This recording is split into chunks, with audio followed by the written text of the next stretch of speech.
조선 역사에서 진짜 문제적 왕을 꼽으라면 단연 연산군이야. 연산군 하면 보통 떠오르는 게 차와, 폭정, 패비율시 사건 이런 것들이지만 사실 조선 궁궐 역사상 가장 방탕하고 가장 금기시된 궁중 파티를 연 장본인이기도 해. 그 파티 이름이 바로 야연이야. 밤에 열리는 연회라는 뜻이지. 근데 이게 단순히 밤에 음식 좀 먹고 음악 듣는 그런 연회가 아니었어. 이건 말 그대로 궁궐판 음란 파티였다고 보면 돼. 조선의 왕이 직접 주최한 왕실 버전의 쾌락의 장. 그냥 상상 이상이야. 연산군은 어릴 때부터 사실 꽤 감수성이 풍부한 아이였대. 하지만 그게 나중엔 집착과 광기, 쾌락 축으로 바뀌게 되지. 엄마인 패비윤씨가 사약받고 죽은 걸 알고 난 뒤로 사람이 완전히 달라졌다고 해. 그리고 그 분노와 상실감을 풀기 위해 연산군은 권력을 쾌락의 도구로 쓰기 시작해. 특히 여성과 술, 그리고 밤의 향락에 미쳐버렸지.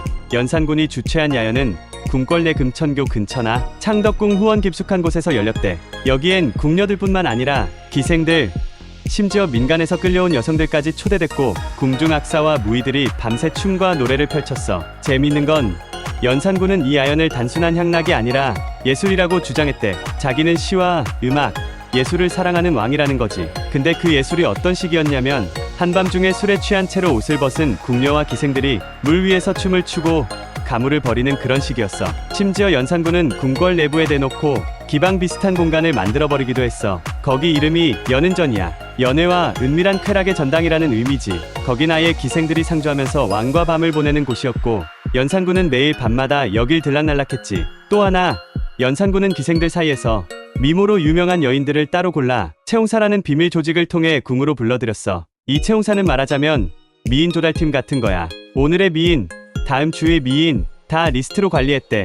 야연이 열리는 날엔 왕이 직접 기생들한테 시를 짓게 하고 술을 따라오게 하고 거기서 맘에 들면 바로 연은전으로 데려가곤 했지. 이게 그냥 한두 번 한 게 아니고 진짜 수년간 지속됐어. 그러니까 조선의 국정은 사실상 스톱. 신하들이 올린 상소문도 보지도 않고 정사 대신 파티 계획만 짰다는 말이 있을 정도야. 기록에 따르면 야연은 어떤 날은 궁궐 바깥의 연못 위에 배를 띄워서 열리기도 했고 심지어 산속별궁으로 다 같이 이동해서 며칠 밤낮을 놀다 오기도 했대. 이건 단순한 방탕이 아니야. 국가 시스템을 마비시키고 여성 인권을 완전히 짓밟은 권력의 폭주지. 심지어 궁녀들 중에는 강제로 파티에 동원되다가 극단적인 선택을 한 경우도 있었고 기생들 사이에서도 연산군에게 뽑히는 거지 곧 죽음을 의미할 수도 있다는 말이 돌 정도였대. 신하들은 어떻게든 막으려고 했지만 연산군은 그런 간언을 한 신하들을 그 자리에서 죽이거나 유배 보냈어. 그러니 누가 감히 입을 열 수 있었겠어. 그렇게 밤마다 이어지던 야연은 결국 연산군이 폐위되면서 끝나게 돼.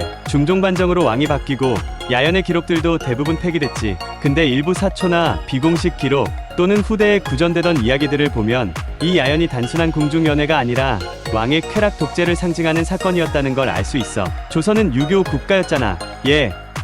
절제, 도덕을 중시했던 나라에서 왕이 밤마다 그런 파티를 벌였다는 건 그 자체로 충격이었고 금기였던 거야. 결국 연산군은 방탕한 생활로 인해 백성의 신뢰는 물론 신하들의 충성까지 다 잃었고 그게 반정의 빌미가 된 거지. 그리고 지금도 사람들은 연산군 하면 야연부터 떠올리는 이유가 있어. 조선 500년 역사에서 이런 식의 금단의 밤은 다시는 없었으니까. 그래서 묻고 싶다. 연산군이 정말 미쳤던 걸까? 아니면 권력이 인간을 이렇게까지 망가뜨린 걸까? 혹시 지금 우리가 사는 시대에도 이런 야연은 다른 이름으로 존재하고 있지 않을까?